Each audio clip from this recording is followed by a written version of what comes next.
বাংলাদেশের বাইরে পৃথিবীর বিভিন্ন প্রান্তে যেখান থেকে চ্যানেলে দেখছেন, আপনাদের সকলকে সাদর আমন্ত্রণ তৃতীয় মাত্রা দেখবার জন্য। সাম্প্রতিক নানা বিষয় নিয়ে কথা বলবার জন্য আমার সঙ্গে স্টুডিওতে রয়েছেন, আমার বসা আছেন বাংলাদেশ ইনস্টিটিউট অফ ব্যাংক ম্যানেজমেন্টের অধ্যাপক ডক্টর শাহ আহসান হাবিব, এবং আমার ডানে রয়েছেন বারভিটা সাবেক সাধারণ সম্পাদক হাবিবুর রহমান। স্বাগত আপনাদের দুজনকে তৃতীয় মাত্রায়। আমি আপনাদের দুজনের কাছে একটু প্রথমে শুনতে চাইব যে একটা নতুন সরকার বলা যেতে পারে যে বহুদিন পর একটা জনপ্রতিনিধিত্বশীল সরকার যাত্রা শুরু করলো, মাত্র কয়েকটা দিন গেছে।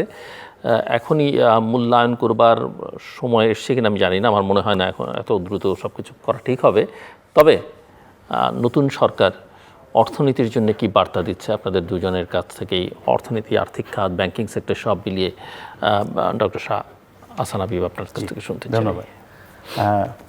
প্রথম বার্তা তো নতুন সরকারকে দিতেই হবে, সেটা হলো পরিবর্তন করবেন ওনারা। তো কিছু কিছু জায়গায় হয়তো ধারাবাহিকতার ব্যাপার আছে, কিছু রিফর্মস শুরু হয়েছিল, সেইটাকে ওনারা এগিয়ে নিয়ে যাবেন, সেই বার্তাটাও কিন্তু মোটামুটি ওনারা দিচ্ছেন, হয়তো একটু পরিবর্তিত রূপে। আর সবগুলো জায়গাতেই একটা পরিবর্তন দেখছি আমরা। এটা বোধহয় একেবারে কাঙ্ক্ষিত না হওয়ার কোনো কারণ নেই আমাদের কনটেক্সটে, যে ওনারা বিকজ প্রত্যেকটা গভর্নমেন্টের নিজস্ব কিছু এজেন্ডা থাকে, সুতরাং সেই এজেন্ডা অনুসারে প্রত্যেকটা রিফর্মসগুলোকে ওনারা পরিবর্তনের জায়গায় নিয়ে যাবেন, আমি সেটা দেখছি। কিন্তু এই পরিবর্তনের মাঝে কিন্তু অলরেডি যে জায়গাটা ভয়ানক হয়ে উঠছে সেটা হলো ওনাদের যেটা প্রথম টার্গেট, ইনফ্লেশনকে কন্ট্রোল করা, কিন্তু বিশ্ব পরিস্থিতি কিন্তু ওনাদেরকে সেটাকে আবার একটা বড় ধরনের চ্যালেঞ্জের জায়গায় নিয়ে গেল। সুতরাং আমার মনে হয় যে এই মুহূর্তে আপাতত আগামী কিছুদিনের জন্য আমরা দেখব যে এই সময়টাকে আমি একটা প্ল্যানিং পিরিয়ডই বলতে চাই। অনেকে মনে করছেন যে আগের ইন্টারিম গভর্নমেন্ট যেভাবে নিয়ে গেছেন সেটাকেই ধরে ওনারা মুভ করবেন, এটা যেমন উচিতও না, ওনারা করবেনও না। সুতরাং ওইখানে একটা পরিবর্তিত ধারাবাহিকতা আমি বলবো, যিনি প্ল্যানিংটাকে নতুন করে করবেন, রিফাইন করবেন, সব জায়গাগুলোকে হয়তো অনেক ক্ষেত্রে আমরা নতুন মুখ দেখব, বিকজ ওনাদের কোঅর্ডিনেশন, ওনাদের আই কন্ট্যাক্ট, এটা আগে যারা আছেন তাদের সাথে একরকম হওয়ার তো কোনো কারণ নাই। সুতরাং এই পরিবর্তনের বার্তাটা কিন্তু প্রথম থেকে আমরা দেখছি। আই হোপ সামনের দিনে। সো আপনি একটু শর্টই করে আনলেন, এবং যেহেতু আপনার ব্যাংকিং এক্সপার্ট, আমি বলবো সেন্ট্রাল ব্যাংকের নতুন গভর্নরকে নিয়োগ দেওয়া হচ্ছে। আগের গভর্নরের বিদায়টা খুব একটা সুখকর এবং সম্মানজনক হয়নি, এবং আমি মনে করি যে আমাদের সমাজ, রাষ্ট্রের জন্য সেটা খুব একটা সম্মানজনক ছিল না। বাট আপনি ওনার বিদায় এবং নতুন গভর্নরের নিয়োগকে আপনি কীভাবে দেখেন? নানা মাধ্যমে, গণমাধ্যমে, সামাজিক যোগাযোগ মাধ্যমে এটি নিয়ে অনেক রকমের কথাবার্তা আছে। জি, বিদায়টা ভালো হতে পারতো, বিদায়টা ভালো হতে পারতো।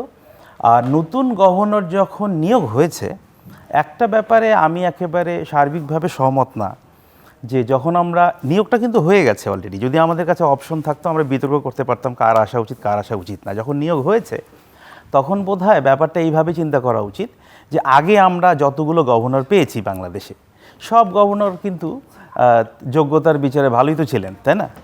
তো কারা কতটা ভালো করেছেন সেই হিসাব যদি করি, সেখানে কি সার্টিফিকেটের মূল্য কতটা আছে সেটা একটু বিবেচনার ব্যাপার, নাম্বার ওয়ান।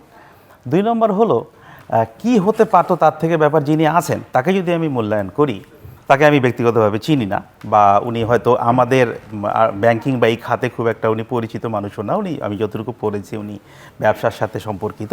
যেমন আমাদের দেশে একটা সাধারণ ধারণা মানুষের হলো উনি ব্যবসায়ী হিসেবে যেহেতু এসছেন উনি ব্যবসায়ীকে ফেভার করবেন। কেন আমি ধরে নিচ্ছি, আমি যদি এভাবে চিন্তা করি যে উনি ব্যবসায়ী, ভালো ব্যবসা ব্যাপারটাকে ভালো বোঝেন, সুতরাং তার পার্সপেক্টিভটা ধরেই উনি ডিসিশনগুলো নেওয়ার ক্ষেত্রে সহায়ক ভূমিকা রাখতে পারেন। উনি একজন পলিটিক্সের সাথে জড়িত ব্যক্তিত্ব। এখন যিনি পলিটিক্সের সাথে জড়িত উনি দুটো হতে পারেন, যদি এটাকে নেগেটিভলি জায়গায় নিয়ে যেতে পারেন। একটা হলো ওনার সেই সক্ষমতা আছে যে ডিসিশনগুলোর ক্ষেত্রে ওনার পলিটিক্যাল পার্টির যারা নেতৃত্ব তাকে উনি বোঝাতে সক্ষম, বিকজ তাদের কাছে অ্যাক্সেস ভালো, যে কোন ডিসিশনটা নেওয়া প্রতিষ্ঠানের জন্য ভালো হবে বা খারাপ হবে। সুতরাং আমি কিন্তু মনে করি যে একটা পরিবর্তন যেহেতু এসেই গেছে, সুতরাং আগের থেকে এটা পারসিভ করার কোনো কারণ নাই যে উনি কেমন হবেন। আমি যেটা আশা করব, উনি যেহেতু এই দুটো জায়গায় ভালো আছেন, তার যেহেতু এই জায়গায় দক্ষতা আছে, একটা হলো ব্যবসা উনি ভালো বোঝেন, আর প্রাইভেট ক্রেডিট গ্রোথ আমাদের একটা বড় কনসার্ন, ওইটাকে উনি ব্যবহার করবেন, ওনার পার্সপেক্টিভটা উনি দেখবেন। আর আমি চাইবো উনি পলিটিক্যালি যেহেতু ওনার একটা অ্যাক্সেস আছে, সুতরাং পলিটিক্যাল পার্টিতে যারা আছেন তাদেরকে বোঝাতে উনি সক্ষম হবেন যে দেশের স্বার্থে, সেন্ট্রাল ব্যাংকিংয়ের স্বার্থে কোন জায়গাগুলো অর্থনীতির জন্য ভালো হবে। সুতরাং আমি কিন্তু I don't want to be negative, আমি নেগেটিভ হতে চাই না, কারণ আগে যারা এসেছেন তাদেরটাও আমরা দেখেছি। চলেন দেখি।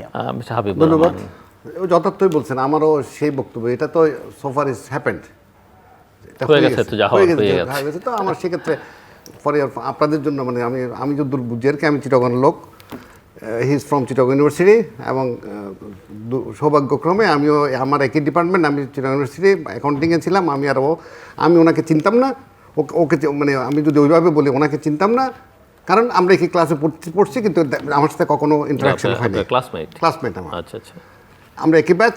আমি আজকে সকালে ওই যখন হয়েছে তখন এর মধ্যে আমার বন্ধু একটা ফোন করছে, ওর বন্ধু যে আমাদের দুজনের একই বন্ধু, তাকে ফোন করে বললাম যে কী অবস্থা। সোফার সে বললে he is brilliant, as a student ছিল যখন ছিল, এরপরে কাজকাম করতে গিয়ে, ব্যবসা বাণিজ্য করতে গিয়ে, সেই স্টক এক্সচেঞ্জে ছিল, চিটাগং স্টক এক্সচেঞ্জে তখন আমাদের পরিচালক ছিলেন, তখন বর্তমান আমাদের অর্থমন্ত্রী যিনি আমির খসরু মাহমুদ সাহেবের, উনি ছিলেন চেয়ারম্যান। ওই সময় থেকে এই লেগেছিটা উনি ওই সুবাদেই ওনার সাথে সম্পর্কটা, বাট উনি নিশ্চয়ই ওনার মধ্যে কোনো পোটেনশিয়াল দেখছেন। আমি ওনার সাথে সুর মিলিয়ে বলতে চাই। তো দুইটা শব্দ আমাকে আমার যে বন্ধু, সেও ব্যাংকিং ট্যাঙ্কিং সব করছে, সে আগে অনেকগুলো কাজ করছে আর কি। তাকে জিজ্ঞেস করলাম ঘটনাটাকে, বলে যে এখানে সিম্পল দুইটা জিনিস। সিম্পলটা হচ্ছে মানিটারি ইকোনমিক্স, যেটা মানিটারি ইকোনমিক্সের দুইটা পার্ট, একটা হচ্ছে মানি পলিসি আর একটা হচ্ছে ফিসকাল পলিসি, যেটা এনবিআর করে। এই দুইটা খাত যে বুঝবে, এটাতে যদি কেউ একটু বামে হয় একটু ডানে হয় তাও হবে না, দুইটা একদম সমানভাবে বুঝতে হবে।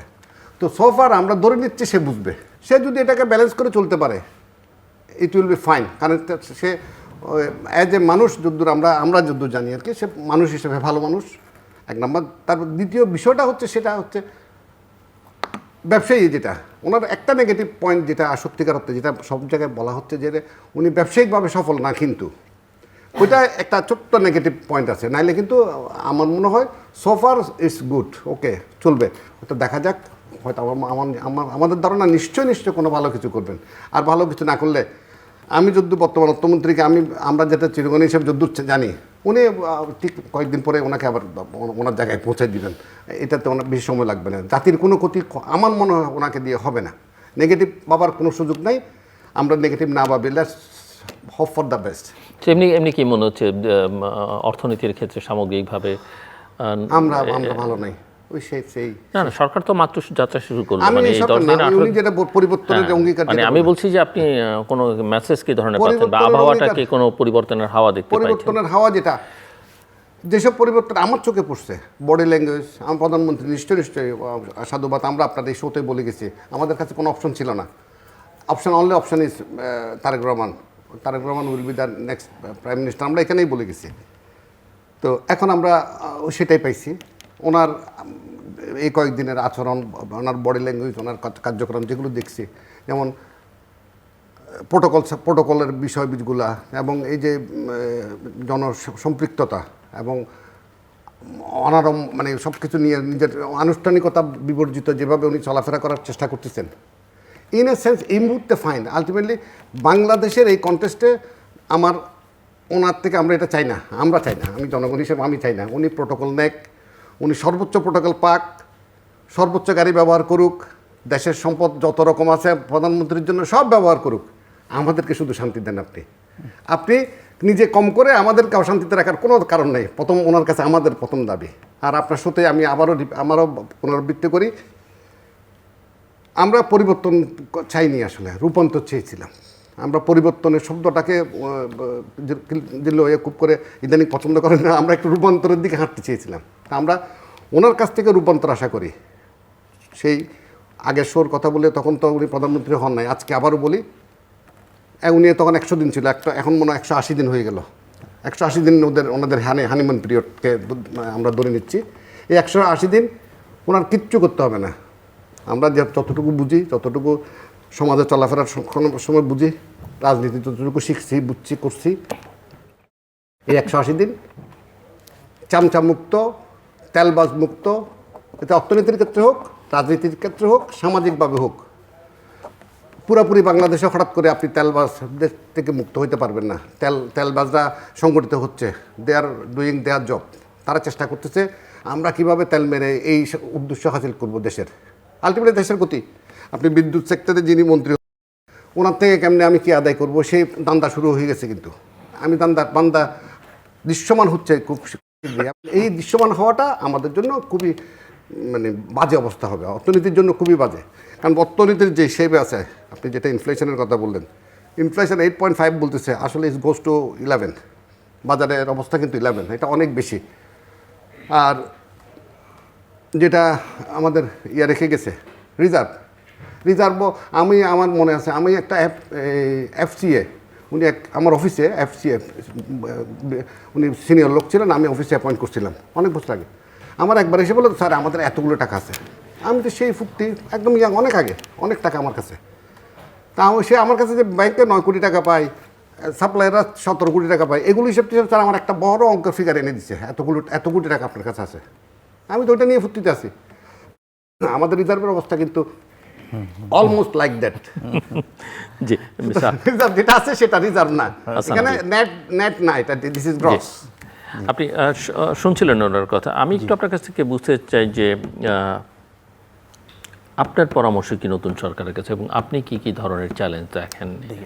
প্রথম যে জিনিসটা আমি, যেমন উনি তো একটা বললেন যে ইনফ্লেশন, এবং বাস্তবতায় সেটা ইনফ্লেশন তো এখন আপনি বোধহয় খানিকটা উল্লেখ করলেন। জি জি, এবং এটা এখন ধরে রাখা কঠিন, বাট এখন যে পরিস্থিতি সেটা বিবেচনায় নেওয়া খুবই জরুরি। ইনফ্লেশনের সাথে সাথে যখন at the same time growth রেটটা লো থাকে, আবার যখন মানুষ চাকরির সুযোগগুলো কমে যাবে, পাচ্ছি না, যেটাকে আমরা স্ট্যাগফ্লেশন বলি, আমরা ওইখানে আছি, আমি তা বলছি না, ওই কঠিন শব্দ ব্যবহার করতে চাই না। কর্মসংস্থান এটা বড় অঙ্গীকার। জি হ্যাঁ, তা আমরা কিন্তু সেইখান থেকে খুব বেশি দূরে না। সুতরাং এটা কিন্তু এখনকার যুদ্ধের কারণটা এটারও বড় একটা ব্যাপার। আমি যেটা প্রাইমারিলি ভাবি, প্রথম যে সরকারটাকে করতে হবে, লোকজন ব্যাংকিং সেক্টর নিয়ে, ব্যাংকিং সেক্টরের সফলতা ডিপেন্ড করে আপনি কতটা ইফেক্টিভলি প্রাইভেট সেক্টরকে ফাইন্যান্সিং করতে পারছেন, তারা প্রোডাকশনে যেতে পারছে। আমাদের ফোকাসটা কিন্তু হতে হবে প্রাইভেট সেক্টর ইনভেস্টমেন্টে, বিনিয়োগে। বিনিয়োগ কিন্তু হচ্ছে না, বিনিয়োগ স্লো হয়েছে। ওনারা যখন বিনিয়োগ, যারা ভালো ব্যবসায়ী, আমি ব্যবসায়ী মহল বলতে চাই না, ব্যবসায়ী বাংলাদেশে সবচেয়ে দুঃখজনক ব্যাপার হলো এক শ্রেণীর উইলফুল ডিফল্টারের জন্য ভালো ব্যবসায়ীরা অ্যাফেক্টেড হচ্ছেন, তাদের রিস্ক প্রিমিয়ামটা বিয়ার করছেন, কিন্তু ভালো ব্যবসায়ী যারা group, higher interest rate and all those, তাদের সাথে বসেন প্রথমে। বিকজ আমরা বাংলাদেশে ব্যবসা বিনিয়োগকে সবচেয়ে বড় করে কখনো দেখিনি। এবং আমার মনে হয় একজন ছাত্র বাবা মার কাছে প্রথমে যদি বলে ব্যবসা করবো, মনে করে কিছু পারবে না, সেই জন্য ব্যবসা করবে, আনফর্চুনেটলি। বাট ব্যবসাটাই প্রধানত, তারাই তো চাকরি দেবে। সুতরাং তাদের লক্ষ্য যদি তারা অ্যাটেন্ড করতে চায়, যেটা চাকরি জোগাড় করা, মানে চাকরির ব্যবস্থা করা, আপনি যারা বিনিয়োগকারী, সত্যিকারের বিনিয়োগকারী, যারা ভালো ব্যবসায়ী, যারা উইলফুল ডিফল্টার না, তাদের সাথে বসেন আপনারা। কারণ কি, ইজ অফ ডুইং বিজনেস, ভাই ভালো বলতে পারবেন, কস্ট ইজ ভেরি হাই, প্রত্যেকটা জিনিস বেড়েছে, কস্ট বেড়েছে অসম্ভব। সেইখানে ইন্টারেস্ট রেট কিন্তু হাই। আমি বলছি না যে, একটা তো হচ্ছে cost of doing business, is of doing business, মানে ব্যবসা করা আপনি কস্ট ছাড়াও অনেক রকমের জটিলতা আছে। ইয়েস, ইমপ্লিসিট কস্ট আর এক্সপ্লিসিট কস্ট। ইমপ্লিসিট কস্ট আছে, সেটাও তো হ্যান্ডেল করতে হবে। কিছু কস্ট আছে দেখা যায় না, সেটা পলিটিক্যাল পার্টি জানে যে কোন জায়গায় এই কস্টটা ম্যানেজ করতে হবে। তো আলটিমেটলি তাদের সাথে আমার প্রথম যেটা মনে হয়, তাদের সাথে বসেন। ওনাদেরকে যদি আপনি মনে করেন ইন্টারেস্ট রেটের ব্যাপারটা অনেকটা রং সিগন্যাল যাতে না যায়, ইন্টারেস্ট রেট আপনি ড্রাস্টিক্যালি কমিয়ে দিলেন ওনাদেরকে সহজ করার জন্য। ব্যবসায়ীরা ভালো জানেন ওনাদের ইন্টারেস্ট রেটের থেকে বড় অনেক নেগেটিভ ফ্যাক্টর আছে আমাদের লাইফে। তো সেইটাকে আগে অ্যাড্রেস করতে হবে। হতে পারে আমি ইন্টারেস্ট রেট কমাবো না, কেন কমাবো না, ডিপোজিটররা যাতে আবার আহত না হন, ওই দিকে ঠিক রেখে আমি তো অনেকভাবে ওনাদেরকে সাবসিডাইজ করতে পারি, অনেক ধরনের কমফোর্ট দিতে পারি। আপনি অন্য দিক দিয়ে যান, কিন্তু কমফোর্ট কিন্তু তাকে দিতেই হবে। আমরা ব্যবসায়ীদের চোখে মুখে একটা কথা শুনতে চাই, দে আর কমফোর্টেবল, কিন্তু আমি কিন্তু সবসময় শুনতে পাচ্ছি তারা বলছেন আমরা কমফোর্টেবল না, আমরা কমফোর্ট পাচ্ছি না। এবং I am sure interest rate ওনাদের মেইন ফ্যাক্টর না, একটা ফ্যাক্টর হাই ইন্টারেস্ট রেট, কিন্তু ওনাদের অনেকগুলো আর কস্ট ইস্যু আছে। আপনি ইনফ্লেশনের বাহানা যদি বলেন না কস্ট আমরা কমাবো না, ফাইন, ইন্টারেস্ট রেট আমি কমাবো না, ইন্টারেস্ট রেট আপনি কমায়েন না, তাহলে ইন্টারেস্ট রেটটাকে মোটামুটি সেই জায়গায় রেখে অন্য কস্টগুলো কমানোর ব্যবস্থা করেন, অন্যভাবে তাদেরকে আপনি সাবসিডি দেওয়ার ব্যবস্থা করেন। কারণ প্রাইভেট সেক্টর গ্রোথকে যদি এই সরকার প্রমোট করতে না পারে, রাস্তায় না আনতে পারে, আমাদের গ্রোথ বলেন, আমাদের ইনফ্লেশন থাক, ইনফ্লেশন আপনার উপর নাই, কিন্তু আপনার হাতে কিন্তু নাই ইনফ্লেশন, বরং আমি যদি চাই আপনি প্রাইভেট ইনভেস্টমেন্টকে প্রমোট করেন, আপনি চাকরিগুলো এনশিওর করেন, আর সাধারণ গরিব মানুষের হাতে টাকা পৌঁছান, যাতে ইনফ্লেশনের কারণে ওনারা খাদ্যের অভাবটা বোধ না করেন। সুতরাং তাদের হাতে টাকা পৌঁছাতে হবে, কিন্তু সেটা কিন্তু ফিসকাল পলিসির কাজ, ফিসকাল পলিসি অথরিটি। ওনারা ওই যে সোশ্যাল ওয়েলফেয়ার টাইপ কিছু কর্মসূচি নিয়েছেন, এই যে ফ্যামিলি কার্ড সহ অন্যান্য, এগুলো কি আপনি মনে করেন না যে হ্যাঁ এগুলো সেই কাজগুলো করতে পারেন? সেই কাজগুলোই একেবারে আমরা বইয়ের ভাষায় যাব, ইনফ্লেশন হাই তো ইন্টারেস্ট রেট এই জায়গায় রাখবো, আমার তো মনে হয় না এটা কাজ করছে। এটা মনিটারি পলিসি ইস্যুই না, ইনফ্লেশন আমাদের মনিটারি পলিসি ইস্যু না, এটা fiscal policy issue, supply side issue এটা। সুতরাং আমার মনে হয় যে ইন্টারেস্ট রেটের উপর চেপে ধরে থাকা, ইন্টারেস্ট রেট ইস্যু না, আই এম শিওর ওনারা বলবেন ইন্টারেস্ট রেট ইস্যু না, আপনারা আমাদেরকে কম পয়সায় বিজনেস করতে দেন যেটা গ্রোথকে কন্ট্রিবিউট করবে, এবং আমি মনে করি এটা আটমোস্ট প্রায়োরিটি এখন সরকারের কাছে।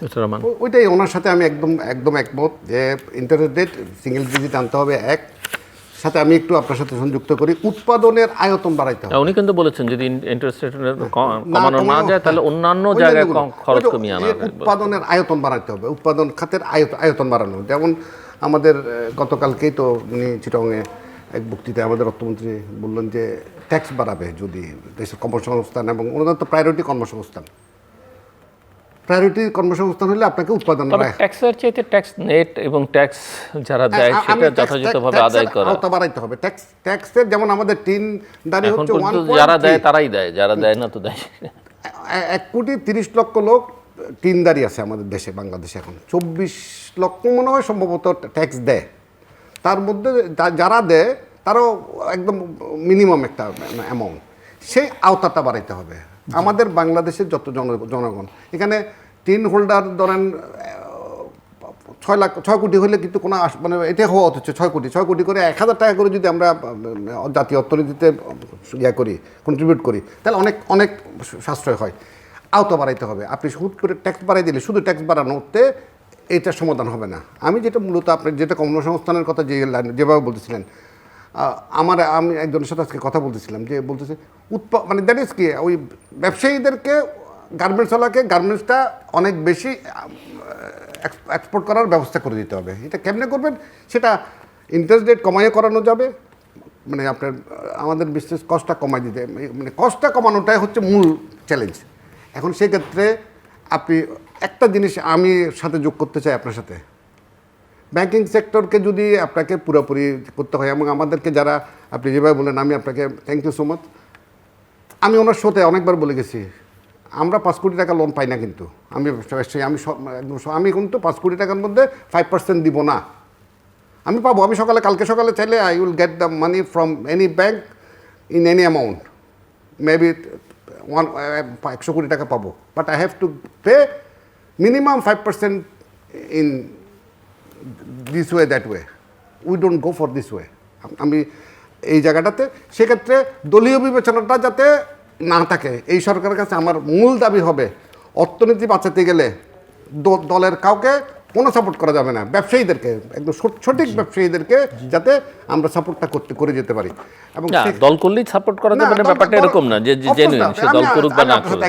আমি সেক্ষেত্রে আমার একটা ব্যক্তিগত ধারণা, যিনি বর্তমান অর্থমন্ত্রী, হি উইল, ওনাকে আমি যতটুকু চিনি, যতটুকু ওনার সেই মানে আমরা চিটাগাংয়ের, ওনারা তো হেরিটেজ বহন করে, এই ওনাদেরকে দিয়ে আশা করি হবে। এখন জানা বুঝার বিষয় যেটা, ওই ব্যাক টু দ্য বাংলাদেশ ব্যাংকের গভর্নরে যাই, যদি ভালো করে ইজ ভেরি গুড। কারণ বাংলাদেশ ব্যাংকে এই যাবৎ কোনো এই লেভেলের কেউ তো হয়নি, বাংলাদেশ ব্যাংকের গভর্নর হয়নি, সব ডক্টরেট, অমুক, পিএইচডি যত রকম আছে সব হয়েছে। তো ওনার অনেক সচিবরা হয়েছেন, ব্রোকারটা হয়েছে। মজার ব্যাপার হচ্ছে ওনার এক প্রিয় লোক যিনি মানে হয়েছেন, ওনার এক প্রিয় লোক আর কি চিটাগাংয়ের, তো বলে যে আমি বুঝতেছি না, আমি জানি না, আমি জিজ্ঞেস করছিলাম কেন, হোয়াই, মানে উনি কেন, আমার এটা একদম ইচ্ছা, মানে সবাই যখন এটা নিয়ে আলোচনা করতেছে, আর অর্থনীতিটার সাথে কাকে জিজ্ঞেস করেছে, ফাইন্যান্স মিনিস্টারকে, ফাইন্যান্স মিনিস্টার, আমি ওনার এক বড় মানে পরিচিত বড় ভাইকে আমি জিজ্ঞেস করছি, উনি আমার বড় ভাই, আমাদের সিনিয়র আর কি, ওনাকে জিজ্ঞেস করছি ভাইয়া ঘটনা কি, উনি বলে হি ইজ গুড, ওনার নামটাও বললো, ওনার একটা ব্যক্তিগত নাম আছে, ওই নামটাও আমাকে বলছে, বলে যে ও খুব ভালো ছেলে, খুব ফাইন, ফ্যান্টাস্টিক। ওকে যদি চিটং শহরের মেয়র বানাই দিত আমার কোনো কথা ছিল না, কিন্তু আমিও still I am confused. But আমরা ওনার উপর আশা করতে চাই আর কি। মানে বিষয়টা হচ্ছে উনি ভালো লোক, সব কিছু ঠিক আছে, করতে পারলে যদি করতে পারে, যেটা দলীয় বিবেচনায় যদি ওনাকে এনে যদি দলীয়ভাবে কিছু করা হয়, তাহলে আমরা হয়তো এই যে অর্থনীতির যেই কঠিন সময়ে পার করছি, রূপান্তরের আমরা কত 1-1.5 বছর যেটা গেল, সত্যিকারতে এখন অনেক কিছু অনেক বেরোচ্ছে, অনেক কিছু বুঝতেছি, এটা সত্য মিথ্যা এখনও যাচাই করার সময় হয়নি। যদি এগুলোই হয়ে থাকে তাহলে আমরা কি করলাম, কার জন্য করলাম, কিসের 5ই আগস্ট, কিসের 5ই জুলাই, আগস্ট, সেপ্টেম্বর, সব ক্ষেত্রে একই ম্লান হয়ে যাচ্ছে সব কিছু। আমার কথা হচ্ছে আমরা যদি মূল জায়গাটা অর্থনীতি বাঁচাতে হবে, অর্থনীতি ব্যবসা এছাড়া কিছু নেই। একটা ছোট্ট লাইন বলে দিই, আজকে সারাদিন আমি ঢাকা শহরে মানে অসহনীয় যানজট। আমি জনাব তারেক রহমান মাননীয় প্রধানমন্ত্রী আপনার কাছে একদম সর্ববিনয় অনুরোধ, এটাও কোনো কাউকে দিয়ে দরকার নেই, এটা দরকার হলে আপনি এক্সপার্ট কাউকে ডাকেন, ঢাকা ইউনিভার্সিটি এক্সপার্টদেরকে দিয়ে মনিটরিং করে, এবং আমি এই আপনার সাথে অনেকবার বলে গেছি, আমাদেরকে দায়িত্ব দেন, আমরা 3 মাসের মধ্যে আপনার যানজট নিরসন করবো ইনশাল্লাহ, জাস্ট বিকজ অফ ম্যানেজমেন্ট। আপনি ইয়ার থেকে নামতেছেন। সো মূল প্রবলেম যেটা ম্যানেজমেন্ট এবং governance, economic governance is a big issue, এবং সেই সঙ্গে ব্যাংকিং খাত একটু আপনার কাছ থেকে শুনতে চাই যে এই ট্রানজিশনাল ফেজে তো এক ধরনের আপনার সঙ্গে একাধিকবার কথা বলছে, সো নতুন পরিবর্তিত পরিস্থিতিতে কি প্রত্যাশা করেন এবং ওখানে করণীয় কি, বা short term, mid term, long term কি ধরনের পদক্ষেপ নেওয়া উচিত বলে মনে করেন? আমি তো প্রাথমিকভাবে মনে করি মাননীয় গভর্নর মহোদয় যদি ওনার আশেপাশে যাদেরকে রাখবেন সেখানে ওনাকে একটু চুজি হতে হবে বলে আমি মনে করছি। সেই জায়গাটাতে উনি কিছু মানুষকে রাখতে হবে যারা ব্যাংকিং বুঝেন, কিছু মানুষকে রাখতে হবে মনিটারি পলিসি বুঝেন। কারণ সেন্ট্রাল ব্যাংকের বাংলাদেশে 2টো রোল, একটা হলো তারা মনিটারি পলিসি অথরিটি, আর একটা হলো তারা ফাইন্যান্সিয়াল সেক্টর রেগুলেটর। সুতরাং তাকে ব্যাংকিং সেক্টর বুঝতে হবে, আর একটা হলো মনিটারি পলিসি বুঝতে হবে। এই দুই ধরনের গ্রুপকে যদি উনি সাথে রাখেন, তার মানে ইনপুটটা পেতে হবে, তাকে ইনফরমেশনগুলো পেতে হবে, রাইট কাইন্ড অফ নলেজ বেসটা যেন উনি পান, তারপরে উনি রাইট ডিসিশনটা নিতে পারেন। That is number 1। তার মানে তার আশেপাশের মানুষগুলো ঠিক করা। সেকেন্ডলি হলো, আমি মনে করি না যে আগের যে ব্যাংকিং সেক্টর রিফর্মসটা যে ফর্মে রেখে গেছে আপনি ওখান থেকে শুরু করবেন, নো, ওটাকে আপনি রিভিজিট করবেন। কেন রিভিজিট করবেন? একটা হলো নিজের লক্ষ্যের সাথে অ্যালাইনমেন্টের একটা ইস্যু আছে, আর একটা হলো গত ইন্টারিম গভর্নমেন্টের ব্যাংকিং খাতের রিফর্মসের কিছু জিনিস আমি মনে করি পরিবর্তন করা জরুরি। তারা এটা পুরো রিফর্মসটা ছিল ব্যাংক বায়াসড, এবং এখানে যদি ব্যাংক এবং নন ব্যাংককে পাশাপাশি এনে একটা কম্প্রিহেন্সিভ, বিকজ আজকে থেকে 10 বছর পরে আমি ব্যাংকিং খাতকে কোথায় দেখতে চাই, দ্যাট ইজ ইম্পর্টেন্ট। ব্যাংকিং খাত লং টার্ম লোন দিবে, ক্যাশ মোড অফ ফাইন্যান্সিং করবে, এখানে ব্যবসায়ীদের আরও ওনারা বিপদে পড়বেন, কারণ ব্যাংকের লং টার্ম ফাইন্যান্সিংয়ের জায়গাটাকে আমাকে নিয়ে যেতে হবে নন ব্যাংকের কাছে। বাংলাদেশে অনেকগুলো নন ব্যাংক কিন্তু আছে। তাহলে আপনি আপনি কি করেছেন, আপনি যদি রিফর্মসটা খেয়াল করেন, রিফর্মটাতে রাদার ইনসেন্টিভ দেওয়া হয়েছে ব্যাংকে, নন ব্যাংক যেগুলো কাজ করার কথা সেগুলো ক্ষেত্রে। তো অনেক ক্ষেত্রে আমার জিনিসটাকে বায়াসড মনে হয়েছে। সুতরাং আপনাকে কিন্তু একটা কম্প্রিহেন্সিভ প্ল্যানিং করতে হবে যে আপনি কোথায় নিয়ে যেতে চান, মানে ব্যাংকিংকে কোথায়, নন ব্যাংককে কোথায়, একদিনে তো আর আমরা পারবো না। সো প্ল্যানিংটা এখন করা, এই রিভিজিটটা কিন্তু within shortest possible time, 180 days বলেন, এই শর্টেস্ট পসিবল টাইম ওনাকে করে ফেলতে হবে, দেন উনি মুভ করবেন। সেকেন্ড যে কাজটা ইন্টারিম গভর্নমেন্ট পুরোপুরিভাবে ব্যর্থ হয়েছে বলবো, করতে পারেনি, সেটা হলো উইলফুল ডিফল্টারদেরকে কোনো সিগন্যাল ওনারা দিতে পারেননি। যদিও আমরা যত কথা শুনেছি যে উইলফুল ডিফল্টারদেরকে আইন পর্যন্ত পাস হয়নি, এনফোর্সমেন্ট তো দূরের কথা। তাহলে আপনি যদি উইলফুল ডিফল্টারদেরকে তাদের দায় দায়িত্ব, তাদের কাজকর্মের দায়ভার বহন করছে যারা সত্যিকারের বাংলাদেশের ব্যবসায়ী। আপনি দেখেন ডিফল্ট শব্দটাই মানুষ মনে করে এটা খারাপ। ডিফল্ট খারাপ হবে কেন? আপনি হঠাৎ করে ব্যবসায়ীরা বিপদে পড়তে পারে না, একটা ইনস্টলমেন্ট তার বাদ হয়ে যেতে পারে না, তখন তাকে কেন? রিশিডিউল কি কোনো খারাপ শব্দ? কখনো খারাপ শব্দ। রিশিডিউলিং কোনো খারাপ শব্দ না, রিস্ট্রাকচারিং কখনো কোনো খারাপ শব্দ না। এগুলো ভালো ব্যবসায়ীদের জন্যই তৈরি করেছে ব্যাংকিং ইনস্টিটিউট, ব্যাংকগুলো। কিন্তু বাংলাদেশে দেখেন এটা নেগেটিভ জায়গায় নিয়ে গেছি আমরা।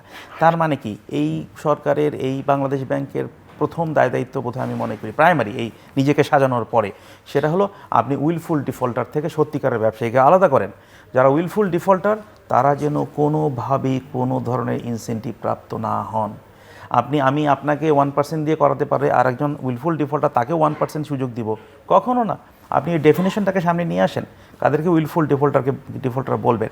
ইভেন যদি স্ট্রিক্টও হতে হয়, যেমন একটা স্ট্রিক্ট ডেফিনেশন আছে পৃথিবীতে, যার সক্ষমতা আছে তাকে ব্যাংকের টাকা ফেরত দিতে হবে, কারণ এটা পাবলিক মানি। এর ফলে যারা ভালো ব্যবসায়ী যারা তারা এফেক্টেড হতে পারে এমনটা না। সুতরাং এই জায়গাটা সবচেয়ে বড় কাজ, আমরা এই কাজটা একদম করতে পারিনি। আর একটা জিনিস হলো, এমন কোনো সিগন্যাল মানুষকে দিয়েন না, এমন কোনো কথা বলবেন, এটা আমি মনে করি সেন্ট্রাল ব্যাংকের কাউকে, যেটা আগের ক্ষেত্রে আমরা দেখেছি কিন্তু একটা কথার রেজাল্ট হয়েছে। কথা বলবেন না প্লিজ, কাজ করেন। কথা যদি বলেন এটা রং, ব্যাংকিং সেক্টরের কথা মানে রং সিগন্যাল, ওই সিগন্যালটা মার্কেট ক্যাচ করে ফেলে। একটা কথার ফলে ইসলামী ব্যাংকের কি হয়েছে, একটা কথার ফলে কালকে ডিপোজিটররা টাকা পাবে, দেখেন কি হয়ে গেল। কেন বলবো আমি, 5টা ব্যাংক যে আমি করতে দেন। এই যে কথা, আমার মনে হয় এইটা একটা বড় লেসন কিন্তু। সো কথা বলার দরকার নাই, আপনি কাজটা করেন, সময় মতো অ্যানাউন্সমেন্ট করেন যখন অ্যানাউন্সমেন্ট করতে হয়। তো ওই জায়গাটা যদি আমার মনে হয় এখনকার গভর্নমেন্ট এই কয়েক ইয়ার মধ্যে এই প্রিপারেশনটা তৈরি করে ফেলে, আমার মনে হয় সামনের দিকে আগানো কিন্তু সহজ হবে। বোর্ডগুলো, এটা একটা বড়, বোর্ডে মেকানিক্যাল হওয়ার দরকার নেই। বাংলাদেশে মানুষ জানে না যে কারা কোনটা জানে না, এটা কিন্তু আমি বিশ্বাস করি না। এটা আমরা জানি যে কারা কোন জিনিস বুঝে, তারা কোন জিনিস বোঝে না। আপনি টাস্ক ফোর্স তৈরি করে আপনি বোর্ড নিয়োগ করে তার কাছে টাস্ক ফোর্সের কাছে পাঠিয়ে দেন, টাস্ক ফোর্স রিকমেন্ড করবে, তারা দায়িত্ব নিয়ে রিকমেন্ড করবে এনেই বোর্ডে যাওয়ার মতন যোগ্যতা তার আছে কি নাই। আপনি একটা মেকানিক্যাল লিস্ট বানায় রাখছেন সিরিয়ালি, এখান থেকে পাঠাবো, এইটা কোনো জিনিস হতে পারে না, এটা কখনো হতে পারে না। বোর্ড মেম্বার একটা মেকানিক্যাল এরকম না যে আপনি এখান থেকে অমুক হিসেবে রিটায়ারমেন্টে গেছেন আপনি যোগ্য, নো, ইটস নট। আপনি সব ভালো জানেন, আমরা সবাই ভালো জানি, একটা পজিশন থেকে রিটায়ারমেন্টে যাওয়ার পরে একটা মানুষ 100 আছে, একটা মানুষ 5ও আছেন, বাংলাদেশে আছেন, আমাদের সিস্টেমের কারণে আছে। সুতরাং বোর্ডে ভালো মানুষকে যেতে হবে। গভর্নেন্সের ইমপ্রুভমেন্টের কথা বলছি, তো বোর্ডে ভালো মানুষকে প্লেস না করলে আপনি ভালো গভর্নেন্স কোত্থেকে আশা করছেন? তো এই কয়েকটা কিন্তু প্রাইমারি কাজ ব্যাংকিং ইন্ডাস্ট্রি। আমি ব্যাংক নিয়ে আর বলার কিছু নেই, উনি সব বলে ফেলছেন। একবার এটাই সর্বোচ্চ চাওয়া আমাদের। উনি যেভাবে বলছেন, যেভাবে যে ন্যারেটিভ আপনি বললেন, যে যারা দাঁড় করাইছেন, এরপর আর আমাদের ব্যবসায়ীদের কাছে এটাই সর্বোচ্চ পাওয়া। ব্যাড ট্যাক্স নিয়ে এগুলো আসলে টুকটাক এগুলো প্রাসঙ্গিকভাবে চলে আসবে। যেটা আমরা বললাম, ট্যাক্স বাড়াইলে ট্যাক্সের আওতা বাড়ানোর দরকার। ট্যাক্স বাড়াইলে কখনো ট্যাক্স করে না, আপনার দেশে ইনক্রিজ করে না, রাজস্ব ইনক্রিজ হয় না। আপনি যদি একটা আমাদের গাড়ির ক্ষেত্রে আমি একদম জ্বলন্ত উদাহরণ দিই, একসময় আমাদের মাইক্রোবাসের ডিউটি বাড়াই দিল হঠাৎ করে। আমাদের মাইক্রোবাসের তো ধরেন বছরে 1000, তার মধ্যে আসা শুরু হইলো 400, আলটিমেটলি টোটাল গিয়ে রাজস্ব কিন্তু কমে গেল। ডিউটি বাড়াইয়ে আপনি ট্যাক্স বাড়াইয়ে কিন্তু আলটিমেটলি ইকোনমি সামাল দেওয়া সম্ভব না, ট্যাক্সের আওতা বাড়াইতে হবে।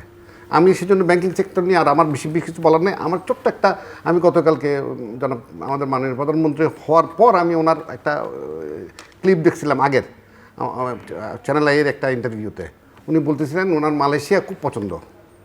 তো আমি যদি আমার বলার মধ্যে আরও সুযোগ পাই পরে বলবো। উনি লিখেছে এই মুহূর্তে যেটা মনে আসতেছে, ওই মালয়েশিয়ার ধারে কাছে কিছু একটা আমাদেরকে করে দেন ভাই। মালয়েশিয়াও করতে হবে না, আমাদের মালয়েশিয়ার দরকার নেই আপাতত। আমরা এতদিন শুনছি আমরা অনেক বড় লোক, আমাদের কাছে নতুন গাড়ি কিনতে হবে, বাংলাদেশকে আমরা বাংলাদেশ বানাই। আমরা আগে বাংলাদেশ, কি ওনার বক্তৃতায় যেটা বলেন, সবার আগে বাংলাদেশকে আপনি বাংলাদেশের মতো করে সাজাই দেন আমাদেরকে মালয়েশিয়ার দরকার নেই। আমরা কোনোদিন হইতে পারলে আগে যেটা হয়েছে গল্প শুনছি, সিঙ্গাপুরে যাচ্ছি, মালয়েশিয়া যাচ্ছি, এলডিসি, আবার এলডিসি এখন ব্যাক করতেছে 3 বছরের জন্য মনে হয় ওইটা করতেছেন মুক্তাদির সাহেব, সময় চেয়ে নিচ্ছেন। আমরা আবার গরিবে গেছি। আমিও আপনার সাথে আগের বারে বলেছিলাম আমরা আপনি এই সিদ্ধান্ত পছন্দ করছেন না সরকারের? না, আমরা গরিব ভাই, আমরা গরিব থাকতে চাই, গরিবই থাকি, গরিব থাকলে ভালো। গরিব তো আমাদের আসলে বড় লোক হই নেই, সত্যিকার তো আমরা হই নাই, আমরা মানসিকভাবেও হই নাই, আমরা নিজে খারাপ, আমাদের ডিএনএ খারাপ, আমি খারাপ, আমরা নিজেরা খারাপ। এইবার যদি নতুন নেতৃত্ব আসছে, ওনার ওই বক্তৃতায় আরেকটা গল্প ছিল যে আমি তো প্রধানমন্ত্রী, যদি আল্লাহ উপর থেকে ইশারা হয় তাহলে হব, উপর থেকে ইশারা হয়েছে, এটা উপর থেকে ইশারা হয়েছে। মানুষের অনেক প্রত্যাশা, এই যে কার্ডগুলো দিচ্ছে, ফ্যামিলি কার্ডগুলো, আমি কালকে দুষ্টামি করে আমাদের সাথে আমাদের বন্ধু এমপি ছিল, আমি বললাম আমাকে 10টা দিলে আমি 25,000 টাকা পাবো, দাও না, দুষ্টামি করে মারবো। তো গল্প চলতেছে, কাজ শুরু হয়ে গেছে, ধুমায় কাজ শুরু করছে, কিন্তু সেই কাজটা ওই যেভাবে বলছিলাম দুর্নীতিমুক্ত গুড গভর্নেন্স, যেটা তার মধ্যে সবচেয়ে জরুরি, সব কথা শেষ কথা আমার যে বক্তব্য, সেটা মালয়েশিয়া সিঙ্গাপুর কিচ্ছু হইতে হবে না, আপনি আইন শৃঙ্খলা পরিস্থিতিটা উন্নতি করেন। আইন শৃঙ্খলা পরিস্থিতি এখনও আপ টু দ্য মার্ক না। প্রথম কাজ হচ্ছে এটা। এবং যিনি আইজি হয়েছেন উনি মানে সোফার যুদ্ধ খবর নিয়েছে, উনি ভালো লোক। আইন শৃঙ্খলা ভালো না হলে কিচ্ছু হবে না। এবং আমরা তো চিটাগনিয়ানরা তো বলতেছি এখন আমরা চিটং বেস যারা তারা আমরা উই আর ব্লেসড, আমাদের অর্থমন্ত্রী আমাদের, স্বরাষ্ট্রমন্ত্রী আমাদের, মানে চিটাগনিয়ান সোফার উনিও যে বাংলাদেশি আপনাদের বাংলাদেশি আমাদের আগের সরকারও ছিলাম 1.5 বছর, আমাদের সব কিছু ছিল। তো এখন আমরা আশা করি আমরা মানে ওই দুজনই পারবেন, আসলে আশা করি পারবেন। এবং আজকে একজন বলতেছিল যে উনি তো অনেক নিজের থেকে কষ্ট করে এখানে আসছেন, অনেক কিছু জানেন, অনেক কিছু বুঝেন, এবং যেহেতু ছিলেন ব্যুরোক্র্যাট ছিলেন এক সময়, উনি জানবেন, হোম মিনিস্টার উনি জানবেন। এবং আমি আজ গতকালকে আরেকটা আমি যে কোনো কারণে আমার ব্যক্তিগত লয়ারের সাথে কথা বলতেছিলাম, তাহলে স্যারের সাথে তো খুব করে, তো উনি ওনার সিনিয়রের কথা বলতেছেন, সারাক্ষণ যোগাযোগ রাখছেন, মানে আইনি বিষয়টা উনি ওনার থেকে পরামর্শ নিচ্ছেন এক বড় আইনজীবীর সাথে। ইটস এ গুড সাইন যে আমি না জানলে আমি কিন্তু জানার চেষ্টা করব। এখন আমি ট্রাফিকের কথা যেটা বলি, ট্রাফিক এই তথাকথিত ট্রাফিক যারা আছেন, পুলিশে যারা এই কাজ করেন, তাদেরকে দিয়ে হবে না। আল্লাহর ওয়াস্তে কিছু ভালো লোক নেন, যারা মেকানিক্যাল ইঞ্জিনিয়ার যারা বুঝেন, একদম না পারতে আমারে নেন, দরকার হলে আমি ফ্রি সার্ভিস দিব, আমি কোনো টাকা নিব না। আমি 3 মাসের মধ্যে ঢাকা শহরে পদ দিতে হবে না, আচ্ছা পদ লাগবে না। পদ খেলে ইয়ার মতো আবার আমেরিকা কোথাও বাইরে গেলে মার খাইতে হবে, আমি কাজটা করতে চাই। আমি একটু আপনার কাছ থেকে এই মানে ট্যাক্সেশন, ভ্যাট, এগুলো তো সবসময় বিশেষ করে বিজনেস কমিউনিটি যখনই আলোচনায় আসে তারা এগুলো নিয়ে প্রশ্ন তোলেন। আরেকটা হচ্ছে এবারও আমরা দেখছি এই যে ট্যাক্স জমা দেওয়ার রিটার্ন দাখিলের সময় চতুর্থবারের মতো বাড়ানো হলো। এই জায়গাটাতে আপনার কোনো পরামর্শ আছে কিনা? আরেকটা হচ্ছে যে এলডিসি গ্রাজুয়েশন নিয়ে উনি একটু, আমি জানি না উনি ভালো বললেন না খারাপ বললেন, বাট এটা অনেক দিন থেকেই অনেকেই বলছিলেন যে এটা আসলে বাংলাদেশের খুব এই সিদ্ধান্তটা কতখানি যৌক্তিক ছিল এলডিসি গ্রাজুয়েশন, এবং এখন সরকার যেটা সিদ্ধান্ত নিল যেটাকে আরেকটু 3 বছর পিছিয়ে দেয়, অনেকে সাধুবাদ, এবং আমাদের এক্সপোর্টারদের একটা বড় অংশেরই দাবিও সেটা ছিল। আমি প্রথমত ট্যাক্সের ব্যাপারে আমার কাছে একটা প্রশ্ন ছিল, মানে ওনার কাছে, সেটার নাম পরে জানতে। বিষয়টা হচ্ছে এরকম, আমাকে গতকালকে আমার এক সিনিয়র বড় ভাই ফোন করছে, অনেক সিনিয়র, উনি অনেক বড় ব্যবসায়ী ছিলেন চিটাগংয়ের, এখন একটু বয়স হয়ে গেছে। উনি 10% নিয়ে দিয়ে ওই সাদাকে খালো করছিল টাকা, মানে কালো টাকাকে সাদা করছিল, মানে কাছে টাকা পড়েছিল করবারাটারা পাইতে, তো ওগুলো ট্যাক্সে ঢুকায়নি। উনি তো 10% দেওয়ার পর ওইটা হয়েছে, কিন্তু এখন বলা হচ্ছে না 10% ডিডাক্ট করে 110 টাকা থেকে 10% কি একটা গন্ডগোল লাগাইছে এনবিআর। এই ব্যাপারে যদি আমাদেরকে কিছু জানতেন প্লিজ। আচ্ছা, একটা তো হলো যে প্রথমত ট্যাক্সের ব্যাপারটা আমার ধারণা আমাদের ভুল একটা আগের থেকে আমরা করে এসেছি। একটা তো ট্যাক্স নেটের ইয়েটা আমাদের অনেক ছোট, সেটা তো আমরা বাড়াতে পারছি না। কিন্তু যে ভুলটা আমি তার থেকে বেশি করেছি বলে মনে হয়, আমরা জিডিপিকে বেশি করে দেখাতে গিয়ে ট্যাক্সটা তো রিয়েল ভ্যালু, এখন রিয়েলি কালেক্ট করি নেই, আর ট্যাক্সের জিডিপি দেখিয়েছি বেশি, যার ফলে ট্যাক্স জিডিপি রেশিওটা এমন জায়গায় দাঁড়িয়েছে এখন তো আর পিছনে যেতে পারছি না আমরা। এখন ট্যাক্স রেশিও 15%-এর মতো না হলে এটা আসলে একটা মিনিমাম লেভেল, যেখান থেকে গ্রোথকে ত্বরান্বিত করার জন্য চিন্তা করেন এখানে পৌঁছানো একটা অসম্ভব ব্যাপার। কারণ জিডিপির সাইজ ডেটা বাড়ায় এমন জায়গায় দেখিয়ে ফেলেছেন আপনি যে ওই ফিগারটা থাকে না, একদিকে কাপড় টানলে তো আরেকদিকে কোনো না কোনোভাবে আপনি সেটা অ্যাফেক্টেড হবেনি, তাই কিন্তু ঘটেছে। ভাই যেটা বললেন, আমি ঠিক ইয়ার মানির ক্যালকুলেশনটা আমি ঠিক এক্স্যাক্টলি জানি না যে ওই ক্যালকুলেশনটা কীভাবে ওনারা করছেন, তবে এই সাদা কালো টাকা করার যে ব্যাপারগুলো, সেই প্রসেসগুলোর ক্যালকুলেশন বা যা কিছু, এগুলো খুব স্মুথ হওয়া উচিত, যাতে মানুষের কোনো কনফিউশন না থাকে সেখানে। মানে ট্যাক্সের কিন্তু সবচেয়ে ভালো জিনিস হলো ট্যাক্স, অনেক মানুষ ট্যাক্স দেওয়া যায় না কিন্তু ঝামেলার জন্য, অনেক মানুষ কিন্তু এই জায়গায় ঝামেলা, একবার ঢুকে পড়ে, কারণ একবার তো আপনি ওই যদি আপনি 100 টাকার ট্যাক্স দেন, পরের বার আপনার ব্যবসা খারাপ হলে 102 টাকা বা 5 টাকা দিতে হবে, 90 টাকা 80 টাকা দিতে পারবেন। এবং অনেক মানুষ বলে যে আমি তো বুঝতাম না, বাস আমি এটা করেছি। সো এটা একটা ইস্যু। এলডিসি গ্রাজুয়েশনের ব্যাপারে অবশ্য আমি একটু অন্যভাবে কথাটা বলতে চাই।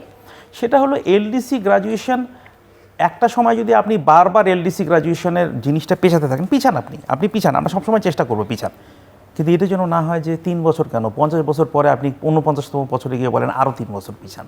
কারণ আমরা কিন্তু প্রিপারেশন নেই না, আপনি আগেও কখনো এই 3 বছরকেও কাজে লাগাতে হবে।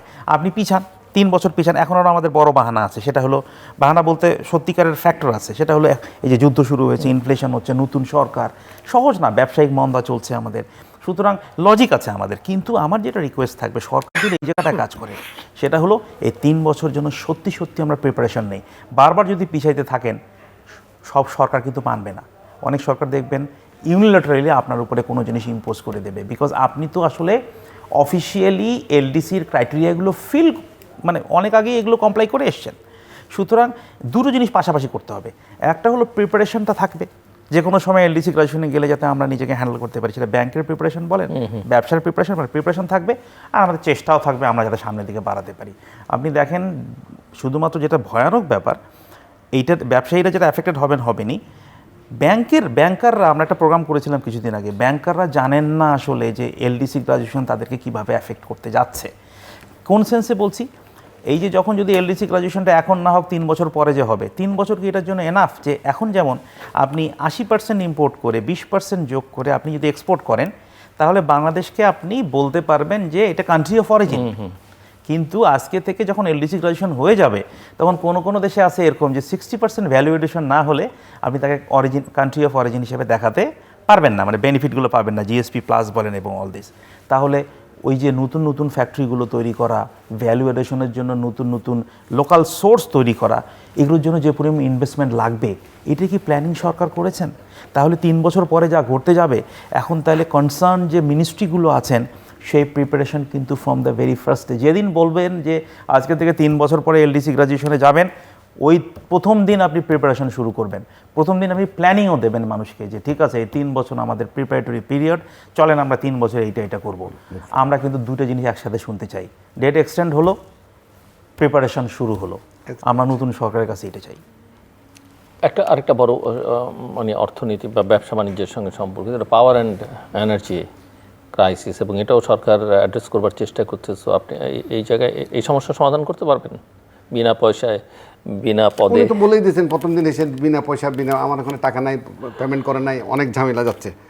আসলে আমি তো অনেক ওদের সব কিছু নিয়ে কমেন্ট করার মতো আসলে সত্যিকার অর্থে এখনও একদম এক্স্যাক্টলি সময় হয় নাই। আরেকটু সময় যাক, আমরা বলবো, অবশ্যই বলবো, বাট ওনাদেরকে প্রত্যাশার জায়গাগুলো আমরা মনে করে দিতে চাই। প্রায়োরিটি কী প্রায়োরিটিগুলো, যেমন ব্যাংকিং সেক্টর প্রায়োরিটি, এটা কেন কোনো ভুল নাই। আর যেখানে ব্যাংকই দেউলিয়া হচ্ছে, পাবলিক তো দেউলিয়া হবেই, আমরা ব্যবসায়ীরা দেউলিয়া হওয়া তো স্বাভাবিক, ব্যাংকই দেউলিয়া। আমাদের তো 5টা ব্যাংকের মাছ করাটা নিয়ে অনেক গল্প আছে। আমার যেটা বারবার করে ব্যবসায়ীদের পক্ষ থেকে বলা, যেটা আমি তো ইম্পোর্ট ব্যবসা করি, আমদানি ব্যবসা করি, ডলার মোটামুটি স্টেবল ছিল দেখে আমরা কতবার, আমাকে এতদিন আমরা অনেক বেশি হাওয়া কাও করিনি। ডলারটা স্টেবল রাখতে হবে আমদানির ক্ষেত্রে, প্লাস এক্সপোর্টারদেরকে যেমন তুলা যেই সমস্যা যাচ্ছে, এগুলো আসলে অনেক বেশি নজর দিতে হবে। এবং আমার মনে হয় অর্থ মন্ত্রণালয়ের যিনি দায়িত্বে আছেন বা যারা আছেন আর কি এই মুহূর্তে, আমার মনে হয় হি ইজ মানে সাফিসিয়েন্ট, পারবেন ইনশাল্লাহ, আমরা আশা করতে চাই। আর বিনিয়োগের ক্ষেত্রে এফডিআই চেয়ে জরুরি হচ্ছে লোকাল ইনভেস্টমেন্ট, মানে আমাদের লোকাল, যেটা আপনি প্রথমেই শুরু করছিলেন, আমাদের ইনভেস্টারদেরকে, যার কাছে 5টা ইন্ডাস্ট্রি আছে বা 2টা আছে, তাকে আরেকটা করার জন্য যতটুকু পারা যায় সহযোগিতা করা। কারণ ওনাদের প্রথম কাজ ওনারা যেটা বলতে চাচ্ছেন, কর্মসংস্থানের কোনো বিকল্প নাই। ইনফ্লেশন বলেন আর যেটাই বলেন, সব কিছু কিন্তু আলটিমেটলি ঘুরে ফিরে বেকার থাকলে সব কিছুর, আপনি তো টাকা ছাপাই দিলেন। এখন দুষ্টামি করে আমার বলে এখন ইচ্ছা মতো টাকা ছাপাইতে পারবে যদি গভর্নর না বুঝেন, গভর্নর ছাপাইতে থাকো।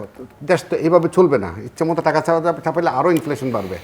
ছাপানো ইকোনমি নিয়ে অনেক বেশি গল্প করার মতো আমি সেই লেভেলের যোগ্য না। আপনি যেভাবে বলতেছেন, আমার সেই জন্য ওই ব্যাপারে খুব বেশি বলতে চাচ্ছি না। বাট আমরা ব্যবসায়ী হিসাবে সাধারণ জ্ঞান যেটা, মানে আপনি বিদ্যুৎ বলেন, বিমান বলেন, প্রত্যেকটা সেক্টর আপনি খরচ কমান আর হচ্ছে আমি বিশেষ করে প্রথম ইস্যু যেটা বলছিলাম, আপনি এমপিদেরকে গাড়ি দেন, আমাদের কোনো দেশের কিন্তু কোনো ক্ষতি নেই এমপির গাড়ি চালাইলে, এটা একটা লেম এক্সকিউজ। ট্যাক্স ফ্রি গাড়ি চালাইলে কিচ্ছু আসে যায় না, ওনাদেরকে সর্বোচ্চ সুবিধা দেন আপনি প্লিজ। ওনাদেরকে একটা ফ্ল্যাট কেনার জন্য টাকা দেন, ওনাদেরকে ফ্ল্যাট কিনে দেন, জায়গা দিয়ে দেন প্লিজ। এগুলো উদ্র করিয়েন না, ওনারা যাতে সৎ থাকে ভাই। ওনারা এগুলো না করলে আরও খারাপ হবে আমাদের দেশে। তো আগে যখন এগুলো ছিল তখন কি সবাই সৎ ছিলেন নাকি? সৎ তো আমরা ভালো না, এটা তো আমরা ভালো না, আমি বারবার করে বলি। কিন্তু আমি যেভাবে করা করবো বলা হচ্ছে, গাড়ি দিবে না, গাড়ির ক্ষেত্রে আমাদের অনেক গল্প আছে। গাড়ির ক্ষেত্রে গাড়িটা আপনি বলে দেন যে তুমি তখন ওই মিডলের যে গ্যাপটা, 8 কোটি টাকার গাড়ি, সে 2 কোটি টাকা 6 কোটি টাকার ডিউটি গ্যাপ যেটা, ওটার দরকার নেই, আপনি বলে দেন। আমার পক্ষে বলা হয়ে যাচ্ছে যদিও, সরি, তারপরে বলি, আপনি তো জাপান থেকে আনিতে হইবে, শেষ। অনলি জাপানিজ মডেল, একটা মডেল এবং 3000 সিসি স্ল্যাব করে দেন।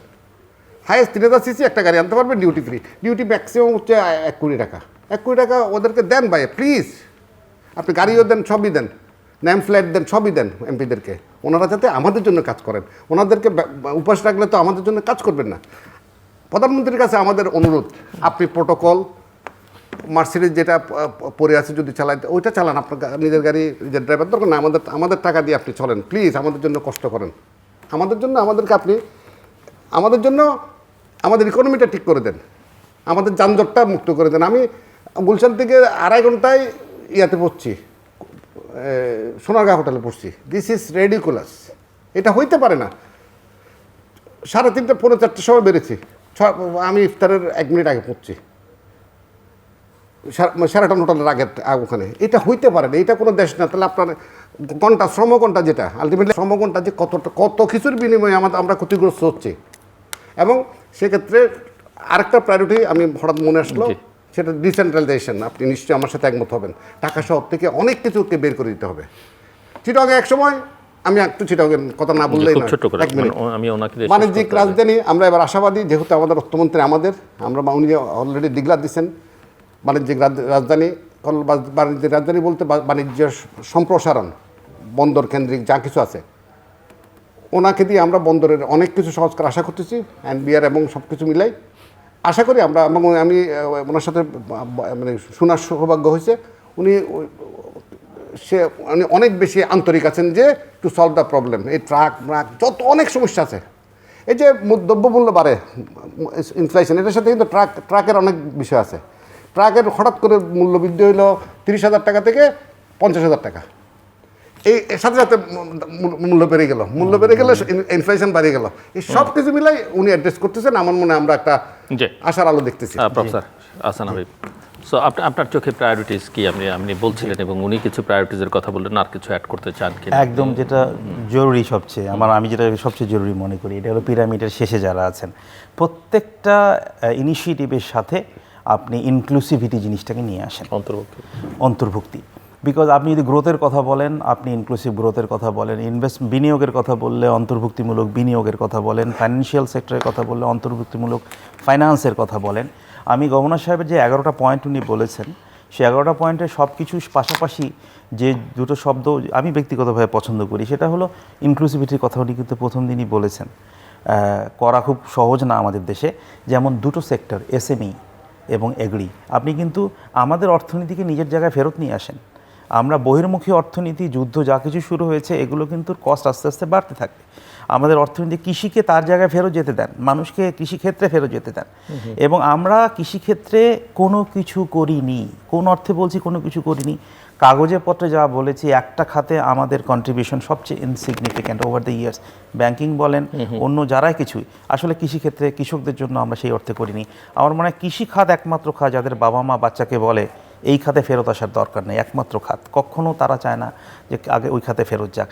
অথচ আমাদের কিন্তু নিজ ইকোনমিতে ফেরত আসা মানে এসএমইগুলোকে সাপোর্ট করা, ছোট কৃষি খাতকে সাপোর্ট করা, এবং প্রত্যেকটা জায়গায় যখনই কোনো গ্রোথ স্ট্র্যাটেজি নেবেন, আমি চাইব নতুন সরকার উনি সেখানে যেন পিরামিডের শেষে যারা আছেন, আমরা মনে করি পিরামিডের শেষে কি ছোটরা আছে নাকি, এটা তো বড় একটা পপুলেশন আছে, ওনাদেরকে অ্যাড্রেস করতে না পারলে আপনি যে গ্রোথের স্বপ্ন দেখছেন যা কিছু, এটা কোনোদিনই সম্ভব না।